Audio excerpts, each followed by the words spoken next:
This is Still Figuring Tech Out. Hi guys, welcome back to another episode of Still Figuring Tech Out. Today we're going to be talking about a comparison, a concept that I think everybody in this room right now is affected by or has seen it affect someone else. Basically, we're going to be talking about LinkedIn versus reality. Dun, dun, dun. But before we get into it, today I am your host by the name Chinaza, the cyberpreneur. And with me are Joy and Josie. Say hi, Joy. Hi. Josie. Hi. Are we ready to get into this topic? Because I feel like There's a lot to unpack. there's a lot to unpack in this season, or in this episode rather. So we're going to be talking about the whole professional persona. How what people post on LinkedIn doesn't exactly reflect what they are in reality. We're also going to be talking about social media's impact on career perception, on interviews, on recruitment. And then we're also going to be talking about navigating authenticity. How much of what is put out there in LinkedIn is actually authentic? How much of it is a lie? So to get into it, how is your LinkedIn persona like? Josiah. Let me start with Josiah. When last did you post on LinkedIn? It's been a while because I have a love and hate relationship with LinkedIn. Okay. Just basically because I think it can be very intimidating, right? Especially when everybody's figuring stuff out and people put things out and sometimes you just close the app. Although, okay, wait. So here's what I'll say, right? How do I put this? Like, a part of what I do doesn't really is not really dependent on LinkedIn, right? It's not a part of what I do is not really dependent on how active I am on LinkedIn. However, we mentioned in one of the episodes about communication, right? And how you need to be able to talk about what you're doing. So that's something I'm still learning to do. But presently, I have a love and hate relationship with LinkedIn. I almost barely post anything on LinkedIn, but I am going to get better. Don't be like me. That's what I'm going to say. Joy? Well, I'm posting on LinkedIn. How often do you post? How often? I know you only post when you pass your certification exams. That's not a shit. I try. That was for GFACT. And if you have noticed, we follow each other. You see that I'm talking more about my experiences with this GSEC. And I think my last post was on me completing. I'll be entering book 5 of my GSEC course.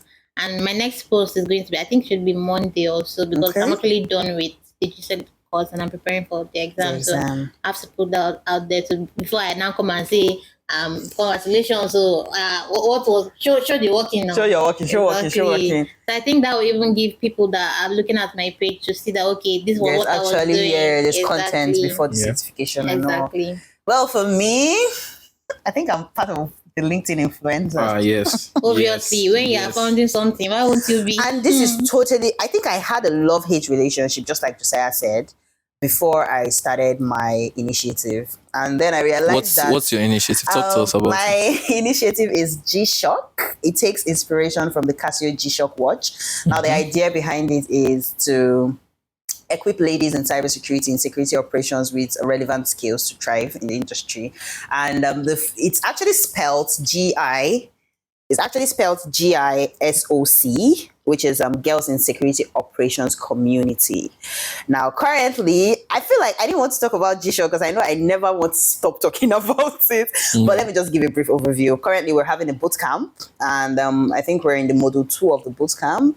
Now, this boot camp equips the ladies with relevant skills. They handle phishing email analysis, vulnerability management, threat intelligence, log and packet analysis, malware analysis, digital forensics, and incident response. And I have an amazing set of volunteers. But when I started the initiative and all, I realized that I have to actually be very active on social media because I need to create visibility around the initiative, because it's hard funding stuff like that by yourself, and we're obviously going to seek for funding, partnership, and the likes, and visibility helps the whole process. So that was when I pushed back my hate for LinkedIn, because there's this intimidation that comes with LinkedIn. Everybody seems to be doing everything right. Nobody seems to be failing. Nobody seems to be experiencing what it is you're experiencing. And I think that was part of what inspired our podcast.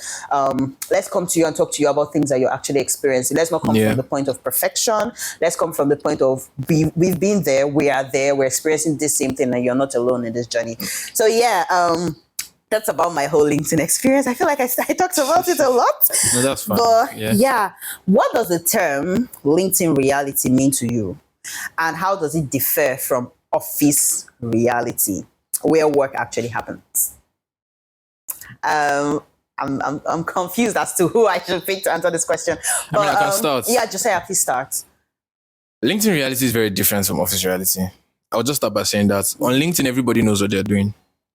Give them a laptop and not everybody knows what they're doing. It's very easy for me to whip up a LinkedIn post with the use of AI, right? True. And sometimes if you're someone that pays so much attention, sometimes you read what people post on LinkedIn, and sometimes there is almost no depth at it, like with it, right? You just know that this was something that was whipped up using AI in order for you to consistently post. I'm not saying don't use AI to refine your post. What I'm just saying is, if you're going to be someone that is going to consistently post on LinkedIn, make sure you know what you're doing. You know what you're talking about, because at the end of the day, when it's time to match what you post to realities, like, are you going to be able to live up to the expectation? Do you understand? So LinkedIn reality is, and this is also note to self, right, and notes to a lot of other people, is don't get intimidated by that, right? It's like, not a lot of people that post these things know what they are doing. Sometimes you might even know more than those people that post those things, right? So don't let that stop you from being active. I mean, it sounds like I'm practicing this thing, but I'm also saying it to myself, right? So in a nutshell, LinkedIn reality is everybody's smart on LinkedIn. Everybody is doing Nobody's struggling with anything. Nobody's struggling. Everybody has things, with our professional pictures, right? And people think that we are, everybody's earning six figures, right? But, let's not get into that. But that's not the case, right? So I think it really differs from reality by far. By far. Joy?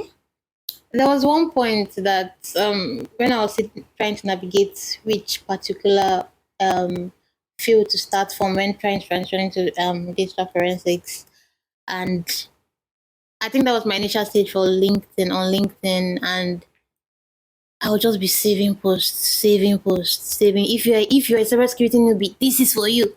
This is for you. This is for you. Information overload. Exactly. It was too much to the extent that I had to cut the noise off.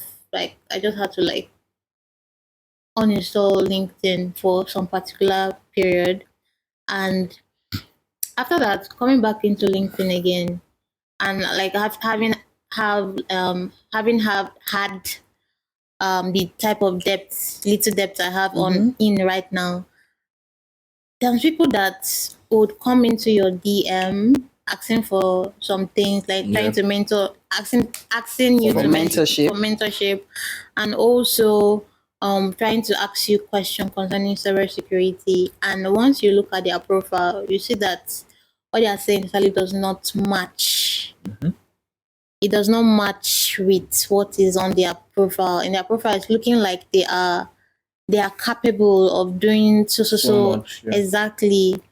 Then, if you get the opportunity to interview some of these people, you'll be so disappointed.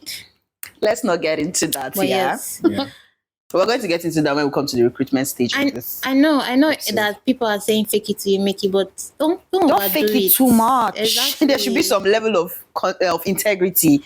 There should be some level of integrity and content to what it is you're putting. Don't just go on AI and say, I want to post on LinkedIn, give me ideas, and then you know nothing about what you're posting. Because what happens, sorry for cutting you short, Joy, what happens when you now have conversations in that post? Because people on LinkedIn most times would comment and ask for your opinion on things. How then do you navigate those kind of questions if you don't have the knowledge to back it? I mean, like you say you ask AI to even help you with that. How do you navigate?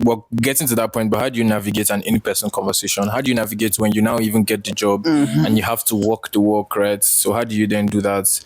How do you navigate an interview to even start? But anyway, we'll get there. I think there was one point where somebody was asking me to, help him navigate cybersecurity career. Then he was asking questions. I was answering. Then he asked me, "Do I have a job?"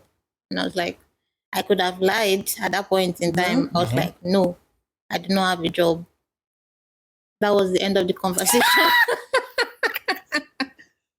Yeah. The conversation. I don't know what that. There's something called stereotypes, yeah? It happens a lot on LinkedIn. And on my LinkedIn page, it was there. There was no job. And the thing you should know about people that come to your DM on LinkedIn is most of them don't even take out time to look at your profile. They just go and look at your header bio, and that's all. They don't scroll through your profile, see where you've worked, what you've done, those kind of things and all. Then there's people that ask you for money. But thank God those people have never entered my DM. But they've entered my boss's DM. No, they would always enter the CEO's DM. No, not even my CEO. Like my lab manager's DM. I think Confidence posted something recently about, I literally just gave birth, and instead of you to come to my DM to tell me congratulations, you're coming to my DM to ask me for money. So like it's just crazy. They just feel like you're earning in 7 figures, or they feel like you have your life put together, your career put together, and what they're looking out for is just how to what's this word? Take advantage of it. Yes. So why do you think? Oh, before that, I have an icebreaker. Yeah. I post on Twitter, and if you don't know, Twitter is my favorite social media platform. Everyone on LinkedIn with thought leader in their bio is unemployed. And everyone with CEO is running a one-person consulting firm from their kitchen. The motivational posts are unemployment scope. I wasn't fired. I was free to pursue my passion. My guy, your passion is paying rent and you can't do that, which is why you're posting at 3 a.m. right now. Oh, God. Every viral LinkedIn post follows the same formula. Fake vulnerable story about failure, pivoting to fake success, ending with fake wisdom, while the author buck applies to 50 jobs per day. The best part is everyone knows everybody's lying. Yeah. But they all pretend together because admitting LinkedIn is fake means admitting their careers are fake. And that is too much truth for them to handle. I feel like this just summarizes everything that we've been talking about, because I feel like this user has had this thought in his mind for a long time. And you know, there are some professionals today, that actually. There's professionals that hate LinkedIn. Yeah. Like they totally don't like it. And they use there's this platform called, I think I know one of them, Metsodon. Yes. I've not heard of that. Let me quickly search it. If you look at it, most professionals are there. And there are others as well, but I think that's the only one I know for now. Mastodon. Yes. I'll check it out. Wow. Okay, so now to the next conversation we're about to have. Why do you think so many professionals feel pressure to present a flawless version of their career online? Why do you think so? Professionals feel the pressure to present a flawless version of their careers online. That version of their career that has no mistakes, no problems. You start setting up Flare VM and RevNox today and it works today. I'm saying that from my perspective because that's not easy. That's not easy. But why do you think they feel this much pressure to actually be perfect? I feel like it's the way social media works right now, right? It's the way like people have painted this thing, you know, the way tech is, the pressure to always want to keep up, right? And also in a way, you know, we've seen these things help you. People have landed jobs by just posting on social media, let's be very honest, right? And that has worked for some people. But I think there are certain people that then, you know, do it in a way where then I don't want to say toxic is not the word, but then let's just say you now tend to do it the wrong way. Right? Because sometimes at the end of the day, if I was a recruiter, I would value you being accepting the fact that it has never been a perfect journey. Do you understand? You still putting that out there, it even gives me, because nobody has had a perfect journey. You cannot come on LinkedIn and say everything you've tried to do worked. Oh my God, I woke up when I was three years old. I woke up from dream and knew I was going to be a cybersecurity analyst, and you stuck with that. That never works for anybody. Or you just ended the boot camp and then you are now... You got a job almost immediately and then you're earning 6 figures. And so I think there is a certain level of pressure. I'm not going to lie, right? I think there's, especially with LinkedIn, there's a certain level of pressure that you have to keep up with, right? You see people that seem to always tell you they have flawless whatever. There are people that have been able to, get certain jobs through their post, right? So that gives you a certain level of pressure that, I have to keep up, I have to keep up. That's why. So I think, it's in general, it's just the pressure of, everybody displaying their wins, and you always wanting to make sure you're not the one left out. Yeah, so that's what I think. Okay. Is the reason why people try to present that. I think I agree with Josiah, and adding to what he said, I think because of when I started, because I saw what everybody was doing, so let me just follow it now. I connect to over thousands of people or hundreds of people that I know that my feeds will not have quality.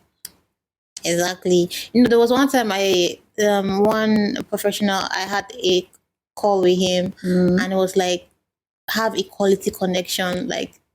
I did not. I just said yes then back then, and I was still doing my connection with anybody that I can get connected to. But now I see the reason why he said that. He said so. You want to connect with people that are in your field and doing more than you.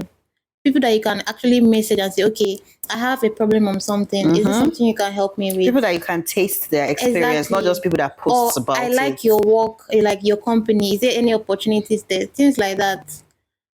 Then there is this competition as well. There's a competition where you would because you don't want anybody to outdo you. If you're doing this one, let me do this one. I'm doing better than this person. Okay, after I do this, I do this, and to make them more presentable in the eyes of the recruiters. Yes, exactly. I think that's after addition to what Josiah said. That's my own addition as well. I feel like both of you did justice to this question, because there's the pressure. There is peer pressure. You feel you see someone posting every other day. This person is posting Mondays, Tuesdays, Wednesdays. I did this. I achieved this certification. Congratulations, I just landed this role. And you're like, what am I doing so wrong? Maybe I should start posting like them, start posting about things, even things you have zero idea about. You just want to be in the faces of people. Now the problem is when you're in the faces of recruiters, to speak more on what you just said, Joy, and you eventually land the interview, what happens? Now, this brings me to my next question. Excuse me, network issue. Can you repeat the question? And once the person is saying that, the person is typing on ChatGPT. So now my next question is, let's discuss this humble brag posts about how I just completed the certification. Congratulations to me, I just got the security plus, and you literally know nothing about cybersecurity. Is this a necessary evil for visibility, or does it ultimately damage credibility? What do you think? For me, I feel like it ultimately damages credibility, because you're literally posting about something you have no idea about. Josiah, please hold on.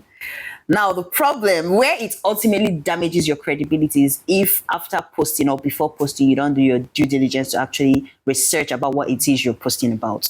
You've not worked with... there's this particular post that stood out for me this week, but I cannot remember. Can I, just for context, are you saying posting about humble brag? You've not done it before. You've not, you don't know. The certifications? Not just certifications. Let's say you hear about a new concept this week and you've not, or you hear about a new tool this week and you've not used it. You've actually not worked with that tool. And you post about it. Oh, yeah. No, that makes no sense. So that damages your credibility, because what happens when you're faced with in-person conversations, like Josiah said? What would you say about it? How would you speak on it? Because I feel like if you're posting on LinkedIn and you're posting about projects that you've done, some of them they've not done the project too. But if you're really posting about projects that you've done and you actually did those projects during interview stages, no matter the level of interview G3 and anxiety that you have, you can speak when about it what comes you've to done. projects, you can speak about projects. Yeah, absolutely. You can speak about what you've done. So I feel like ultimately it damages credibility if you're posting about stuff that you have zero to no idea about. Yeah. Yeah. Oh, I feel like everybody agrees with That's me. why I did my Yeah. that's why I did my school project myself. I was like, Yeah. I needed it, and that was one of the interview questions. For my current job, because I was like, thank you, Jesus, I didn't make sense. Because in as much as it was like over 2 years ago, You can't forget it. I cannot forget it. I know the tools I've used, even though I know the complete tools. Slack notification. Yes, that's a Slack notification on a Saturday. I'm sorry, it's founder lifestyle. I'm sorry, you guys. Oh my god. Okay, and I also want to let you guys know that I know everybody keeps saying put yourself out there, be visible.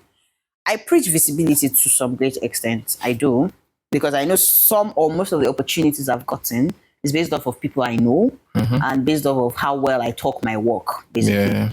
But now that's the problem. When you don't have work to talk about, what are you being visible about? You can, okay. I mean, like, to be honest, it's except if you don't want to be visible, then you will not be visible, in my opinion, because there are so many things you could do. You could work on a project, like it's as easy as that, right? You could work on a project, you could volunteer for stuff that gives you work to do. I don't think that GSOC accepts volunteers, for instance, right? That's like, I'm giving an struggling. instance. They are suffering right now. I'm giving an instance, right? So like, you could do that, right? Yeah. You could, take on certifications. Because I was going to like say something about what that's why I asked you about certifications. Because I have no problem with people posting certifications, because I think even if you just read to pass, it takes a certain level of due diligence and for you to still get that certification. Actually. Do you understand? So things like that, like you can't just sit and say, oh, because I don't have a job, I don't have something to be visible about. About visibility doesn't just speak to when you have jobs or when you've gotten your first job. Yeah. I feel like I became visible even before I got my first The visibility role. gave you a job. Exactly. Because I know when I got the whole interview with my first role after my internship, he literally opened my LinkedIn profile. You understand? Now imagine, this is why I said, what happens when you come to the in-person interview? What happens? Because you can't defend what's literally asking me questions based on my posts. Yeah.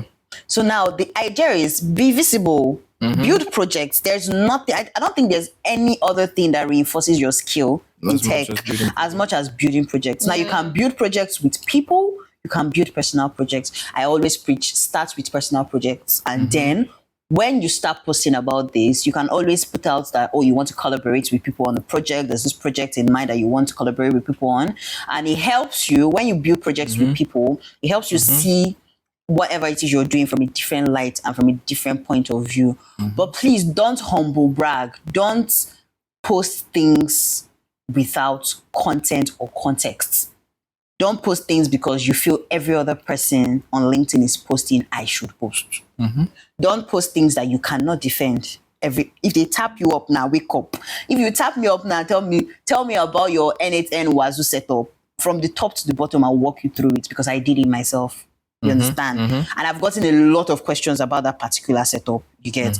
Now, if you don't do this kind of things yourselves, and then you go viral on LinkedIn, and then everybody's reaching out to you, and then you have recruiters, and then you go to interviews, and you flop the interviews, it's going to demoralize you. And then you lose credibility. And then you lose credibility as well. That's all I'm trying to say. Yeah. Okay. Do hiring managers, because I know Joy mentioned that she had interviews with people off of LinkedIn. So do hiring managers and recruiters see through the LinkedIn persona, or does it genuinely influence who gets called for an interview? Joy? I don't really understand. Okay. So there is this, when you go to my LinkedIn, she's a cybersecurity analyst, she's an ISO 27000 lead auditor and all. Now, can recruiters sift through the LinkedIn persona just from my LinkedIn profile and see if I have content and call me for an interview? Or would they still, do you see through that LinkedIn persona I've created around what I do and around my career? Or does it influence, like for the interview you guys did, for the interview you did, what influenced the selection for the people that came in through the interviews? Were there applications? Was it just off of LinkedIn? Stuff like that? Okay. It was not off of LinkedIn. Okay. Exactly. Okay. There were applications. Then obviously we tell them to drop their LinkedIn handle. Then once we like do all, like the major selection, I would call them for like their interview. Then this is where the LinkedIn and also their resume. This is where it came in. Okay. So once we'll have like two screens on where your LinkedIn is on your resume. So we try to like sift through what have this person done, right? And the resume we just like pick questions. You know when you see some skills, it be like only you. Only you. Only you. And then you check the projects that the person has done and it doesn't even correlate with skills. So that's when you not start sifting out people that are lying. And there are a lot of liars. Yes. There are a lot of liars. Oh yeah, Okay. skills, computer forensics. Which computer forensics? Which operating system forensics did you do? And now the crazy thing is that how did you what exactly does that tool even do? Skills or operating system. Operating system. So you know system? all. Oh. How can operating system is a skill? Someone said operating system is a Yes, skill. the person just put operating system. He Operating did not say, okay, I know how to use Windows, Linux, Exactly. command line, all those kind of things. Just operating system. Skills, red team. Oh wow. that's crazy, baby. Alright. So that's crazy. it's there. When you now start, you try to like get a better understanding. You ask them questions off of their LinkedIn, off of their resume. Try to see, okay, whether this person is really credible, and that's when you see they begin to fumble. Some get it right, some majority fumbles. Okay. Yeah. Okay. So I feel like out of three of us, this next question is for me. Okay. I'm just going to say it out loud. The question goes, how have you personally balanced the need for professional visibility with the desire to be authentic and share moments of failure or learning? No, for me, I know Joy has an answer to that. I'm trying to. I don't really like posting, honestly, but I need the visibility. I need the visibility. Necessary evil, yeah? Exactly. So I'm doing my best to post when I can with intentions. There's no line and everything. I'm posting about my so far my GSEC journey. Yeah. Also I'm posting about, like, if you see after I spoke about section 1, I mean my first book module 1, they not see me for not seen again. not see me for book 2, book 3. They saw me in book 5. So yeah, but I try to like summarize everything I've been doing from book 2 down to book 5. So now I'm entering like book 6 and everything. So in as much as I do not really like posting, I have to post for that because I know what I'm looking for. Yeah. Exactly.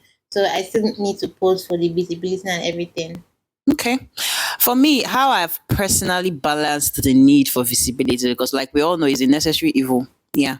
With the desire to be authentic, would be I don't post out of the blue most times. I think I post more on GSOC now than on my personal page. Yes, because I'm the one handling social media and all. But I've realized over time that posts that involves projects that I've done gain more visibility. And now the beautiful thing about this is I don't post my entire walkthrough on LinkedIn. I just post like, okay, these were the blockers I experienced. This is the project. This is what it's supposed to do. These are the processes I took in one liners basically, and then the blockers. Bottlenecks are very important because I feel like when you post about blockers and how you resolve this issue, it also reinforces whatever it is you're trying to do. Now, I know for my most recent setup, which is the N8N workflow I did, I had like a whole lot of blockers because there was literally no documentation. I was on vibes. Documented. I know, definitely. I was on vibes. So I was experiencing one error after the next, one error after the next. Now the beautiful thing is that for every error I experienced, I documented it and I documented the solution. So now this speaks to documentation as well. So how you would personally balance the need for visibility with the desire to be authentic is talk your work. It shall just be your work. Don't talk another person's work. Talk your work. That is authentic. That is authentic to you, and that also brings some level of visibility to you as well, if you must post. If you must post. Now, I'm saying this because Josiah is looking at me with side eye. No, okay. Can I say something? If you must post, yeah. The thing is, I don't think I have a balance with visibility and work because, so the thing is, yes, I love the talking on podcast and things like that, but I'm struggling to find the balance with talking about stuff that I do out there. You understand? I feel like it's like a personal thing that I know it's something I need to work on, right? So yes, and you guys are talking about people that, how do you find balance? And in my head, I'm like, what about people that have not found the balance yet? What about people that are not even in the process of finding balance yet? Yeah. There are lots of people, and what I'll say to those people is like, and also notes to self is, no matter how little that progress is that you have, talk about it. Speak about it. Like, you would be shocked as to, because I've had, anyway, let me not make this about myself. But the point is that little thing that you're doing, right, you would be shocked when you realize that is so much work. Like, so much progress when you put it in the general context of things, like comparing. I'm not saying compared to other people, like compared to what other people are doing, right? So it's like, talk about it, put it out there. And we live in an age where, like, you could literally get hired off like a very good post, right? Like, for instance, this your setup, right? Yeah. You could do something similar. To you, it's nothing, right? But there are people that might they just need someone with that exact skill set, right? So that's not to self and not to like other people that are still trying struggling to find that LinkedIn, have a very great LinkedIn persona. And then, I mean, for me, the end goal is to be able to delete LinkedIn and not ever use LinkedIn again. Yeah, that's like my end goal. Exactly. So it's like, but notwithstanding, you should still. I feel like at some point in my life, GSOC would be on LinkedIn. Personally, I would not be on LinkedIn because at this point, I'm getting exhausted. It's exhausting. It's mentally exhausting maintaining all these kind of things. It's exhausting maintaining a lot of things at the same time. But yeah. Just one more thing. Sometimes I would even rather prefer like networking based on like people you've worked. It's like different when, okay, I've worked with this person. Yeah. This person, I know. Okay, so for instance, I've worked with Chinas, I've worked with Joy. I go to certain places that they need someone with the skill set that Joy and Chinas have. Yeah. I can always say in person networking. That, like, networking based on jobs you've done. I feel like that to trying to do the networking thing on LinkedIn. Not discouraging it. No, I would not discourage it. But that's why it's good to go to conferences. That was what I was. Oh my God. Go to conferences. There are a lot of free conferences. Like, you can go to Eventbrite. When to go to Eventbrite, put your location and you would see conferences in your location. And most times if you're in tech, obviously if you're listening to this podcast, you're in tech. There are a lot of tech conferences happening around this period of the year. I think Innovation Africa just happened like this week. Moonshots happened last week, but Moonshots was expensive. They are free. They are free conferences. Moonshots was in Lagos now. It was in Lagos. So I'm just saying, based on whatever location it is you're listening to us from, it will be something that is free. And you're not going there now. Just be very, very, I want us to be very, very clear on this. In as much as you're going there to network and you're trying to get to know people, don't be like a shark in the sea of fishes. I think one thing I've noticed about people, I want to explain. Don't go to an event looking just to connect. Get the content of the event. You can meet people off of it, and usually in conferences and events I've gone to, how I've connected with people is based off of what happened at the event. Don't be so focused on I want to meet this person, I want to talk to this person, and then you lose the whole idea of what the event or what the conference was about. Enjoy the process, whatever it is. Don't pick a conference that you would not enjoy, obviously, but pick something that you would enjoy that would also give you the ability to network with people. And now understand this: networking does not mean only networking with people that are higher than you in your career path. You can that is very important, because I feel like when people say networking and put yourself out there, they speak about it from the point of, you can get your next job from this person. This person can be my next boss, or this person is like 10 years in cybersecurity. This is the only person I want to talk to. I cannot talk to you because he looks like you don't have a job, just like the person that came to your DM and you did not have a job and all. So don't look at it from that point. Your authenticity as a person just reduces. Have fun while at it and network with people. It's very important. Go to conferences and all. What else do I have to say? Yeah, Joy, please come in. Again, some people actually go for conferences to have this. That's like the goal.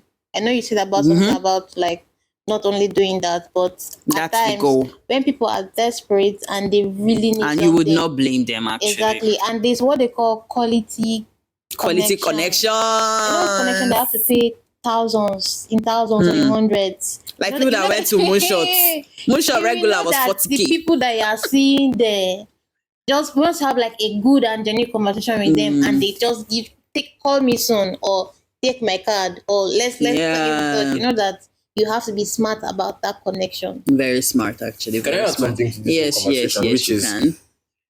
the art of networking? I think not a lot of people know how to about network. it. Do you know how to speak to people in a way that does not seem like you're always just trying to get something off from them? Right? And 'Cause that's very important. I've had this conversation with someone and the person is like, oh, he doesn't really know how to network. And I'm like, I think people really need to understand how that whole process works. So, when you're faced with those kind of situations, because you could be in a conference or like something, an event, and then you turn and the next person beside you is a founder of the company that you really want to work at.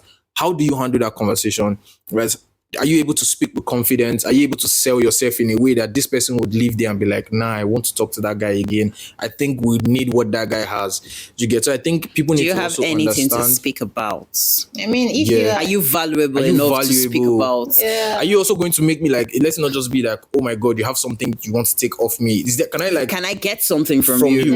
Exactly. I mean, if assuming like the founder is sitting near you and you really want to talk to the person, instead of you just talking to the founder and say, I really want a job in your company. Speak about what you're currently doing. Speak about what you're currently doing, why you love the company. Like you should have done a research about the company and why you so badly want to join. Clock it, clock it. I feel like this thing Joy just said, it also boils down to interviews. Where you go for interviews, you're having an interview with this company and you don't do research on the company. And then they ask you, do you have any questions for us? And you say no. When I do interviews and I ask that question and you say no, I just feel like you did not do any form of research on the company. Or I ask you, what do you know about the company? What do you think that we do? What do we do here? And you have nothing to say.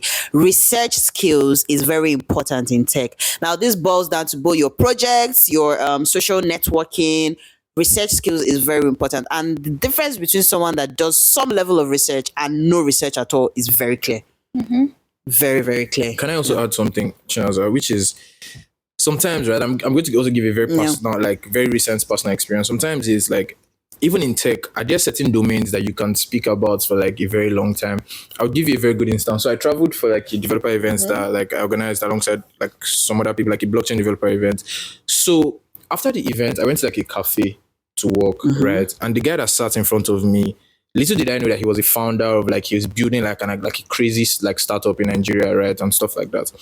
And so he, by virtue of like, he's sitting in front of me, because I was like having a meeting and then, my voice was loud and he was like, please, can I like take it down a little bit? So after the meeting, we then got talking.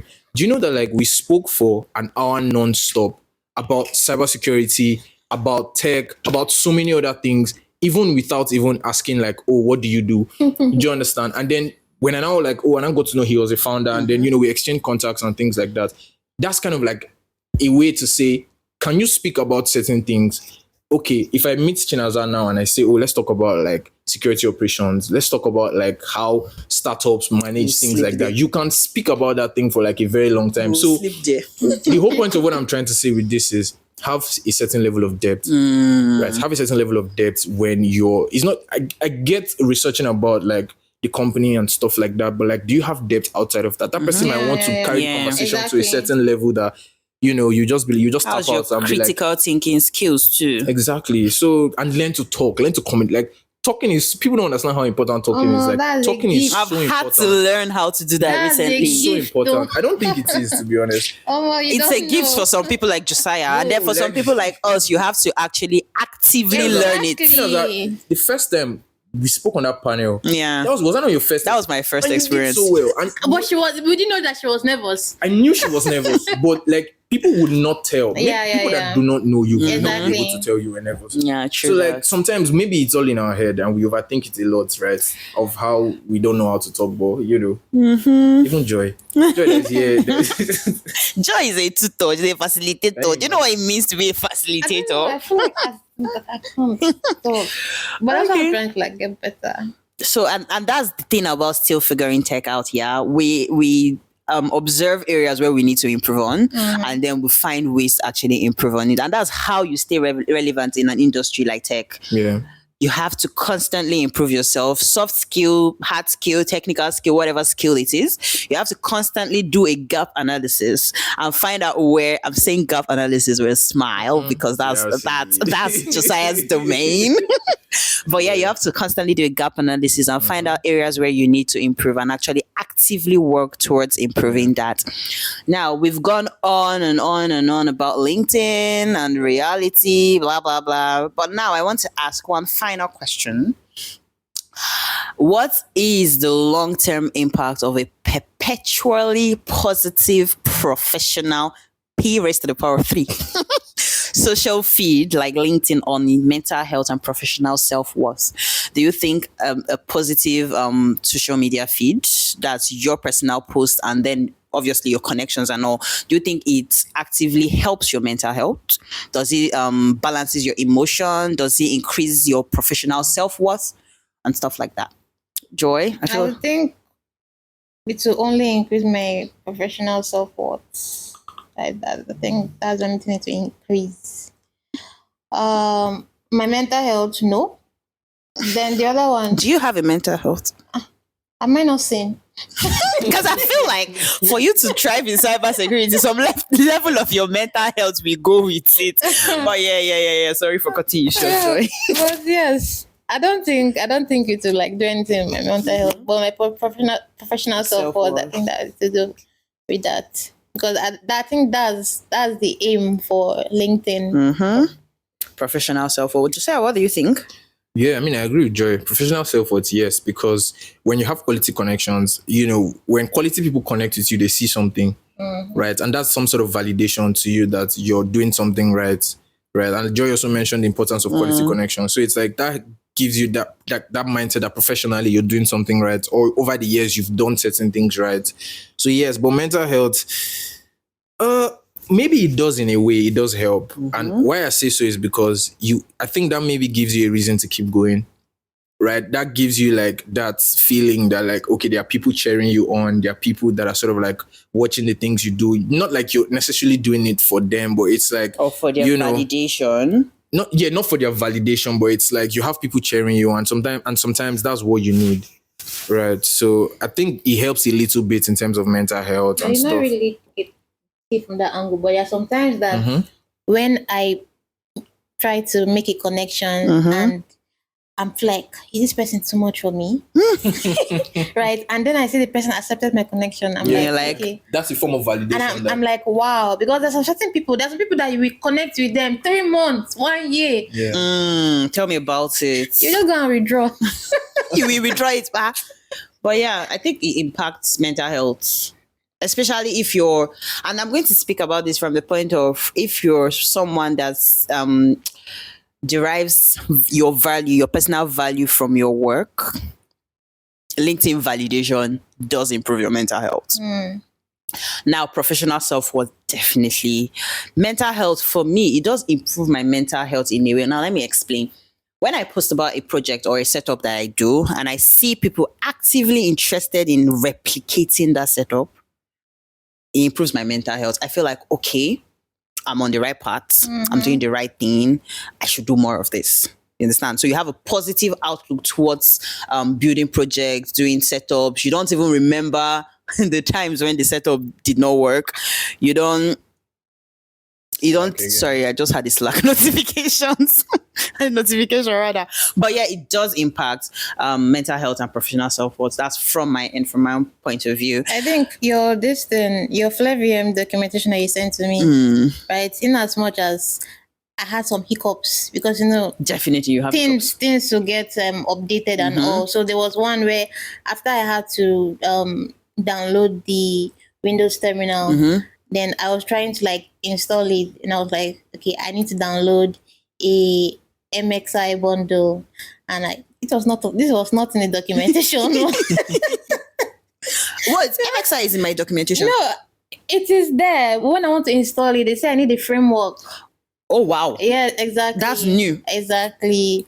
So I'm like, in as much as it helped, you can also, if you're able to like read, understand the errors there, you can like spin up Spin up your own version. Exactly. Okay. And actually, my rough documentation now for your own documentation, roughly now, I'll be like step 1, Chinaza. Step 2, Are you Chinaza. serious? Honestly, step 3, get latest version, then Chinaza. But this is just for me to like understand what I'm doing. I want to refine my work. Then I think there were some hiccups I got. Then when it was trying to like, I was trying to like disable my group policies and the rest. Exactly. I did not really understand when you say disable, enable. I went to go and disable instead of enabling. But then again, I still have to like reconfigure that one before I export it and OBS. But yeah, I'm done with it now. But That's it was so really nice. helpful.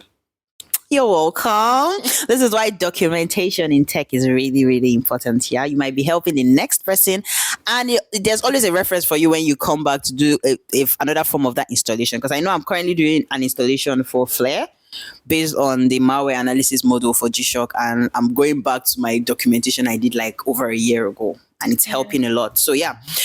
So in this episode, we have discussed LinkedIn. We have discussed the whole idea of a flawless social media page, the whole idea of a flawless version of your career online, if it's a necessary evil or if it's actually important for your career growth. We've also discussed a little bit about recruitment and how hiring managers and recruiters actually see your LinkedIn persona. But now, finally, what is one piece of advice that you would give to someone who wants to make their LinkedIn profile more authentic? Josiah. Oh my God, I just understand why we're laughing. This is so funny because why are you asking me that question? Let me answer. I mean, like, the only thing I can just say is that post the little thing that you have, right? It doesn't have to be complete. You don't have to completely figure it out. We're still figuring a lot of things out. Like me, I'm still figuring out how to post on LinkedIn. I'm still figuring out how to post on LinkedIn. So yeah, just post that little thing that you have. It doesn't have to be it doesn't have to be so high level, right? As long as you know you can talk about that stuff very well. The little progress you have, post about it. Note to self. So yeah.